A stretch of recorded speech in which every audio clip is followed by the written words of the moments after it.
Giza pyramids की construction से लेकर हजारों साल पहले लिखी जाने वाली हायरोग्लिफिक्स में मॉडर्न हेलीकॉप्टर्स और यॉट्स के पाए जाने तक इजिप्ट की जमीन ऐसी ऐसी मिस्ट्रीज से भरी हुई है जिसको देखकर इंसानी अकल दंग रह जाती है। कायरो से 550 किलोमीटर दूर एंशिएंट इजिप्ट के कदीम शहरों में से एक शहर को अबाइडोस के नाम से पहचाना जाता है। इसके एक तरफ 11 किलोमीटर दूर नाइल रिवर गुजरती है तो दूसरी तरफ दूर दूर तक सिर्फ ऐसी रेत ही रेत है। 1988 की बात है जब तूफानी आंधी की वजह से रेत के अंदर से एक अजीबो गरीब चीज उभर कर बाहर आई। ये इंतहाई खस्ता हाल की लकड़ी से बना कोई स्ट्रक्चर था जिसको बुरी तरह से दीमक खाकर खोखला कर चुकी थी। इसकी हकीकत जानने के लिए यहाँ आर्कियोलॉजिकल टीम ने ईयर 2000 में खुदाई का काम शुरू किया। ये खुदाई बहुत ही देखभाल कर की जानी थी क्योंकि एक छोटी सी भी गलती इस स्ट्रक्चर को नुकसान पहुंचा सकती थी। जो चीज रेत के अंदर से निकल कर आई वो कोई मामूली स्ट्रक्चर नहीं बल्कि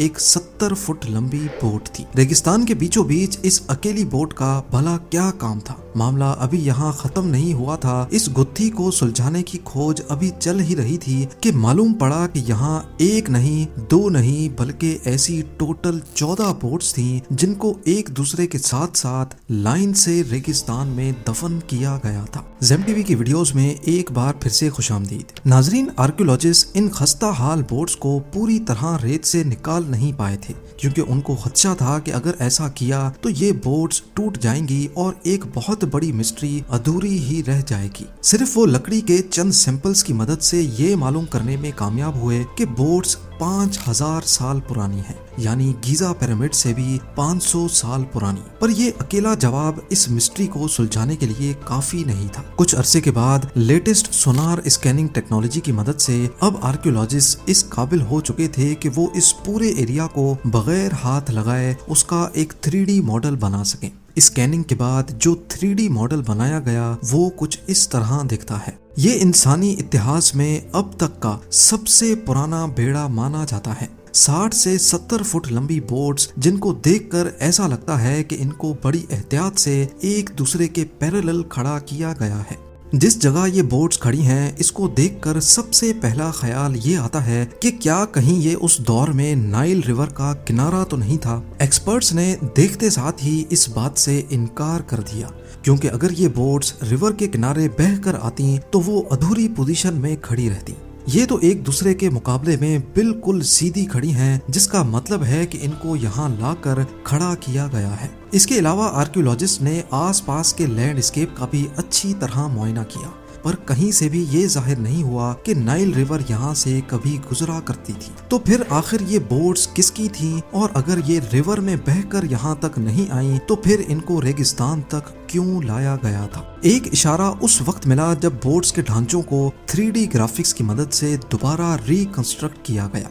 ये कोई मामूली बोट्स नहीं बल्कि रोइंग वेसल्स थीं जिनको 30 लोग मिलकर चप्पू की मदद से चलाया करते थे, जैसा कि आजकल की राफ्ट बोट्स होती हैं। इनके डिजाइन पर गौर किया जाए तो लकड़ी के तख्तों को रस्सियों से जोड़ जोड़ कर बड़ी महारत से बनाया गया था। आर्कियोलॉजिस्ट का कहना है कि ये उस दौर में बनने वाली बोट से काफी अलग और एडवांस्ड दिखती हैं। इसमें लकड़ी के तख्तों को अंदर से एक खास एंगल में काट कर लगाया गया है और बज़ाहिर ऐसा लगता है कि इनको सिर्फ खूबसूरती देने के लिए ऐसे बनाया गया था। एंशिएंट इजिप्ट में सिर्फ एक शख्स इस तरह की बोट्स रख सकता था और वो था एंशिएंट इजिप्शियन किंग यानी फेरो। सिर्फ किंग के पास ही इतनी ताकत थी कि वो उस दौर की state of the art boats को ऐसे ही रेगिस्तान में कचरे की तरह छोड़ दे। पर सवाल है कि इनको रेगिस्तान में रखा क्यों गया था?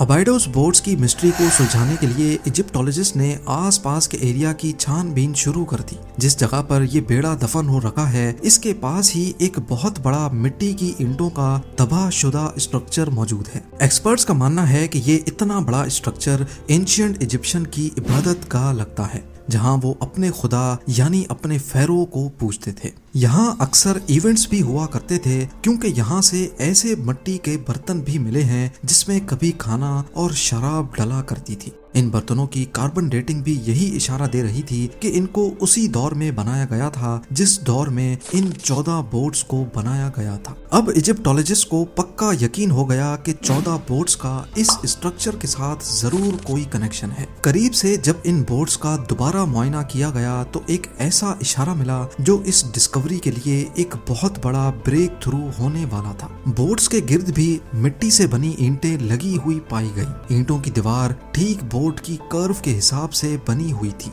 कि जैसे इनको खास बोट्स के लिए बनाया गया हो। ये दीवार सिर्फ बोट्स की साइडों पर ही नहीं बल्कि उनके नीचे भी ऐसी ही ईंटें लगी हुई थी। अब जब 3 साइडों पर ईंटें लगी हैं तो जरूर बोट्स के ऊपर भी ईंटें लगाई गई होंगी जो अब वक्त के साथ गिरकर मलिया मेट हो चुकी हैं। 3D ग्राफिक्स की मदद से जब बोट्स के ऊपर वाले हिस्से पर भी ईंटें लगाई गईं तो वो कुछ इस तरह का मंजर पेश करने लगी। ये कुछ और नहीं बल्कि बोट्स के यानी कश्तियों के ताबूत थे।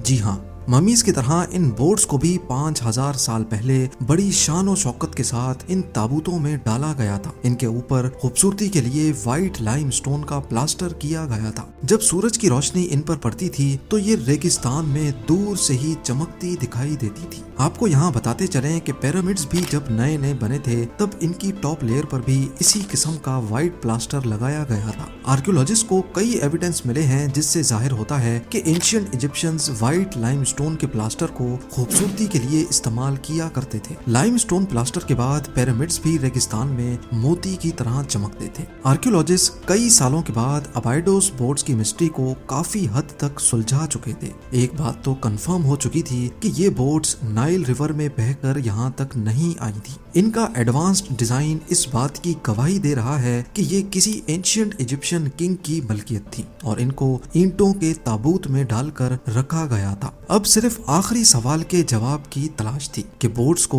ताबूत में डाला ही क्यों गया था। यहाँ से सिर्फ 1.5 किलोमीटर दूर रेगिस्तान में एक इजिप्शियन किंग की टूम्ब मौजूद है, यानी जहाँ उनको मरने के बाद रखा जाता है। हैरत की बात यह है कि ये टूम्ब भी उसी दौर में बनाई गई थी जिस दौर में बोट्स और इबादतगाह के अंदर मौजूद बर्तन बनाए गए थे। इस टूम्ब में न सिर्फ फेरो की मम्मी को रखा गया था बल्कि इसके साथ जो ये छोटे छोटे बॉक्सेस आप देख रहे हैं इनमें फेरो के करीबी साथियों को दफन किया गया था, वो भी सेम उसी दिन जिस दिन किंग की मौत हुई थी। जी हाँ, किंग के ऑनर में उसके जितने भी करीबी साथी थे उन्होंने भी अपनी जान देकर अपने फेरो अपने खुदा के साथ ही इस दुनिया से जाने का फैसला किया था। उनका ये यकीन था कि मरने के बाद वाले सफर को आसान बनाने के लिए किंग के साथ उसकी सारी दौलत, उसका सामान और हत्ता के उसके नौकरों को भी उसके साथ ही दफन किया जाए। बोट्स को भी उसी किंग की आफ्टर लाइफ को आसान बनाने के लिए इतनी शानो शौकत के साथ ताबूतों के अंदर रखा गया था। ये एक ऐसी रस्म है जिसको बाद वाले इजिप्शियन फेरोज की टूम्स में भी नोटिस किया जा चुका है। ज्यादातर इजिप्शियन फेरोज की टूम्स को लुटेरे लूट चुके हैं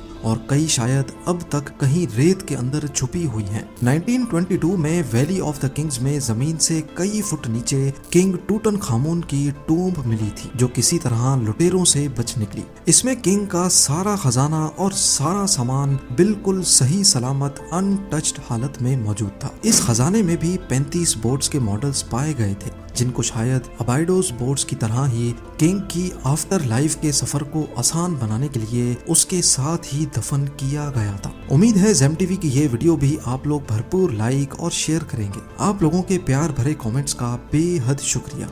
मिलते हैं अगली शानदार वीडियो में।